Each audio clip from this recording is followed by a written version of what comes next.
When you follow your producer idols on their social media accounts, you often see them chilling and producing in million or multi-thousand euro studios around the world.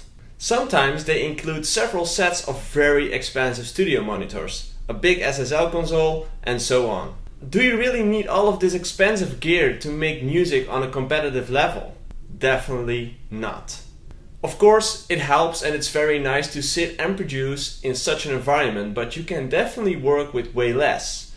Always remember, it's not about the gear, it's about the person behind it. So what do you actually need as a new producer? There's still several important items that should be on your shopping list and you need some kind of budget to invest. The first thing you need is a decent laptop or computer. The most common and recommended operating systems are Mac or Windows. When deciding what route you should go for is up to you. However, each has several advantages and disadvantages. Macs probably have the most stable and best closed systems with other Apple products and delivers its own DHW named Logic. However, Apple products aren't easy on your wallet and are often underpowered compared to Windows machines at the same price. That said, Logic only works with Mac products. So if you decide to use that DHW, your decision is already made. If you want to use your own computer for other things like gaming, typically Windows is the better solution. Windows machines are more flexible and you can usually change or upgrade parts later on. However, this upgradability and lack of uniformity can cause instability depending on your hardware.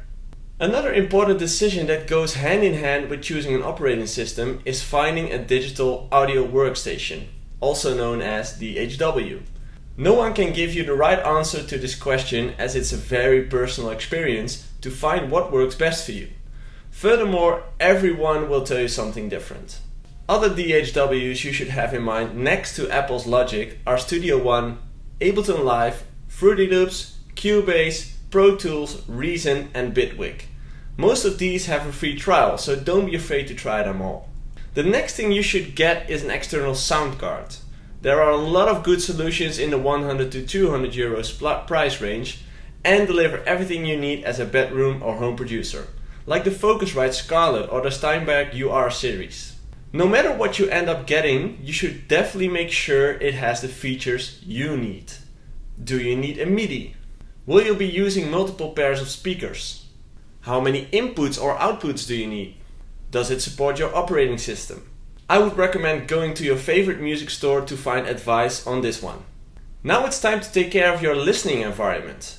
You will need a pair of studio monitors and some headphones. There are many good brands for studio monitors and it's important to find out which ones you like the most. I would recommend visiting a music store and use their speaker test room. In my area there's one with 40 different sets of speakers, where you can just click through all of them and test listening the experience. Bring your 5 favorite tracks and test them on as many pairs as you want. And pick the pair you like the most. Good brands you should definitely try are Adam, Yamaha, Din Audio, KRK and Genelec. While you're there, you should do the same for headphones. I suggest Audio-Technica, Beyerdynamic, AKG, Bose and Sennheiser. There's great solutions in the 100 to 200 range for both headphones and monitors, and many of the big producers still use them. Another thing a lot of new producers underestimate is your room acoustics. You can have the best pair of speakers, but if your room sucks, your speaker will sound bad as well.